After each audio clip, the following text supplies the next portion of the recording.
This is a Tesla Cybertruck, and it's all anybody's talking about. But why? The exterior looks like a fake Hot Wheels car, and the interior like an apartment before it's been furnished. But doubting Tesla's methods will only label you a fool, as in 2023 alone, they sold 1.81 million cars in the US, 500,000 more than Honda. So the Cybertruck is likely to be a hit, but should it be? Should you buy one? Towards the end of this video, I'll share my personal opinions on this truck, and they'll be just that, my personal opinions. But for now, let me talk you through the brochure bits. So for the purposes of this video, I'm going to be giving you the specs and experience behind this, the dual motor, all-wheel drive version. So this dishwasher has a 123 kilowatt hour battery pack, and that pumps out 600 horsepower. Drive goes obviously to all four wheels, so 0 to 60 is done with in just 4.1 seconds. Tesla claims that this will do 320 miles on a single charge. It has a 2,500 pound payload capacity and an 11,000 pound towing capacity. Though I'm sure that if you are operating at those limits, you're going to drastically reduce your range. In terms of exterior design, from both conversations I've had and videos I've watched, it seems that people exist on a bell curve that's heavily weighted on either end.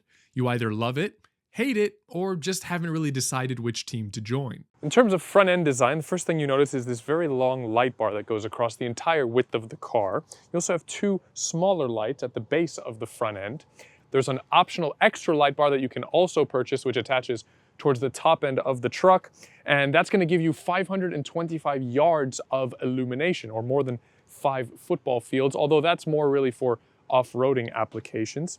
The windshield wiper is the largest windshield wiper I've ever seen in my life. I've been told that it doesn't work all that well, and also I would imagine that it's going to be quite difficult to find a replacement for it. The side profile of the Cybertruck really makes me feel like it belongs in the Nintendo 64 game Vigilante 8. But I don't know if that's necessarily a good thing, because although that was a fantastic game and I lost hours of my life to it, it was from the 90s, which means that it had graphics from the 90s.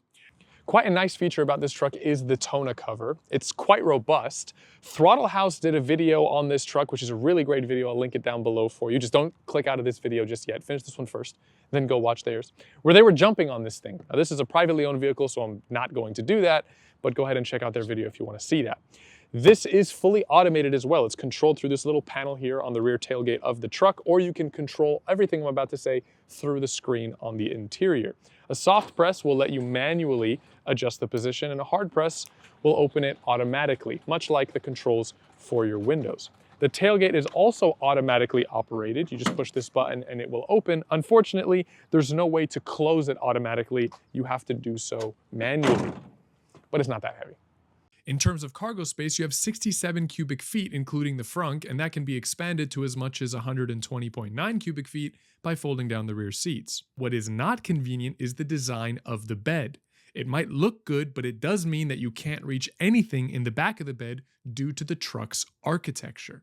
As cool as this truck is to look at, I do have a criticism, and that has to do with the fit and finish.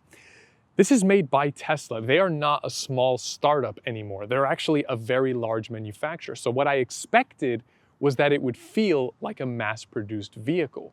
And this isn't a press car, this isn't a pre-production model. This is a full production vehicle being sold to customers around the world, and it doesn't really feel like that. I'll explain what I mean. This stainless steel, it looks cool and it's an interesting concept in theory, but the fit is just not there. The edges of the panels, some of them are largely unfinished, borderline unsafe. If you're not careful, you can nick your finger rather easily. And then you have the alignment of the panels. If you take a closer look around the truck, they're not really all that aligned at all. Then you have the issue of the actual stainless steel material. I was reviewing the owner's manual, and there's a section about maintenance, cleaning for this truck, and it says that dead bugs, bird droppings, tree sap, all of the things that you're gonna run into just driving your car around, you have to get that off as fast as possible. It specifically says not to wait until a routine wash because there's no clear coat on any of these panels. So if you don't get that stuff off, it will start to corrode the panels. And let's not to begin mentioning these fingerprints. This truck was washed right before this video was done. but you have to follow a specific process for washing it so you can get this off, much like a dishwasher. And so even though we paid to have this truck washed, it still has fingerprints all over it. And even though that's not really a problem, it's pretty annoying. Still, Tesla claims that these panels are rather resilient, marketing them on their website with slowed down imagery of hammers, shopping carts, and mallets slamming into them without so much as a scratch. The glass is also claimed to be shatter resistant, able to withstand a baseball coming at it at up to 70 miles per hour. A benefit that I would hope is that would make it a rather quiet cabin, but we'll test that later in the video. Speaking of the interior, here it is. Inside, you'll find everything that you need, not so much that you might want. There are seats for you to sit on, a floor for your feet, steering wheel, couple pedals, and the Tesla party piece, a massive 18.5-inch central touchscreen. Okay, now behind the wheel of the Cybertruck, and we're going to make a U-turn right here to demonstrate something rather interesting about this. Notice that I never had to take my hands off of the wheel. You don't have to do the hand over maneuver because this truck is driven with a system called steer-by-wire. It's just a system of sensors. So when I turn this wheel, the sensor communicates with another, and then that turns the actual wheels. Take that and couple it with the fact that this has four-wheel steering, and you have some pretty extreme turning characteristics. And the turning characteristics, because there's no physical connection, change depending on what speed you're going. So at slower speeds, small steering inputs will give you a lot of steering. At higher speeds, it will be different. Now, that makes sense, and it is practical because you don't want a tiny little movement of the steering wheel to jerk you off to one side, but it also means that the way you move the steering wheel is constantly changing to get a different steering input. So I don't know how I feel about that. One important thing I want to bring up is this truck in the market in general. Because when Tesla came into the market, they were really the first to make a mass-produced EV with the Model S, and it was very successful. But it was very successful, I think, largely because it didn't really have much competition. Back at the time, Mercedes-Benz was making the B-Class, which was utterly useless.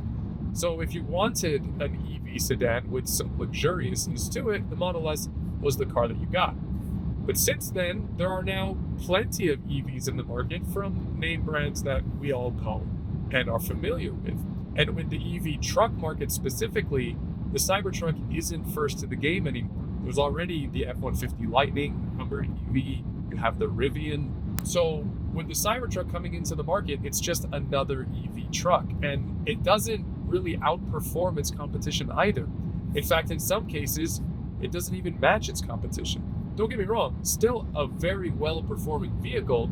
It's just the advantage of being the only one in the game isn't the case with the Cybertruck.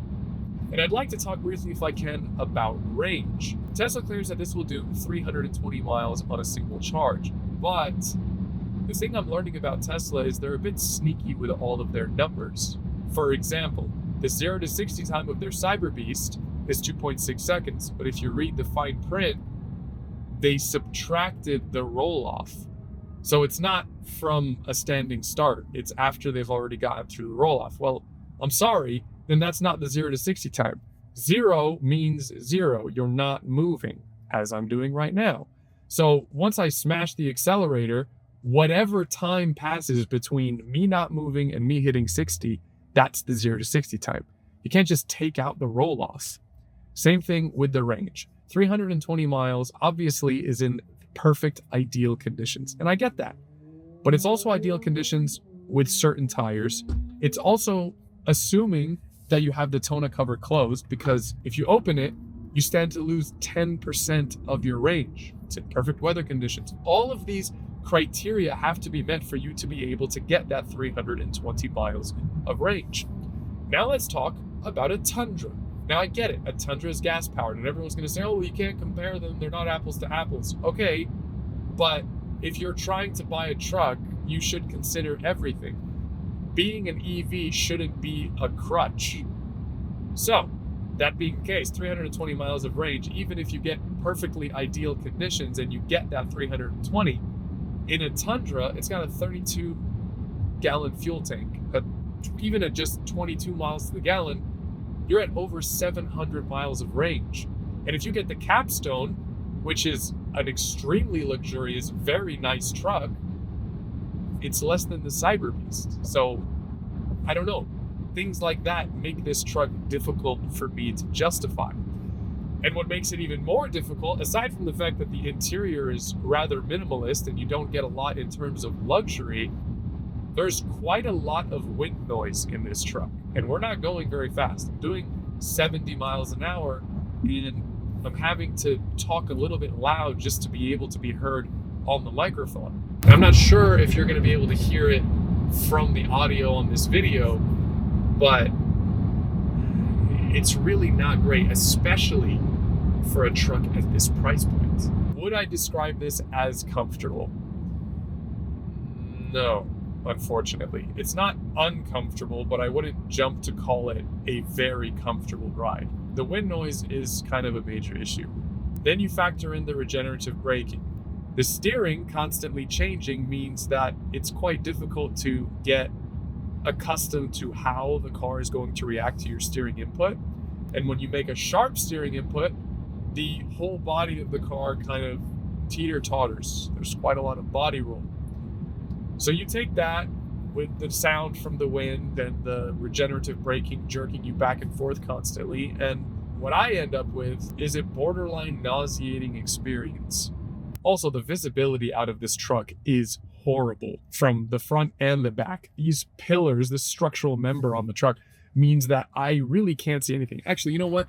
Let me just go ahead and show you. So this is my field of view. So that's blocked. And then if I need to check behind me, I can't see anything, which means I'm forced to trust the cameras, which means that's my view of my right side and my left side. But I can't actually see anything. I don't really like trusting cameras solely. I like to be able to double check. And in this, you just can't.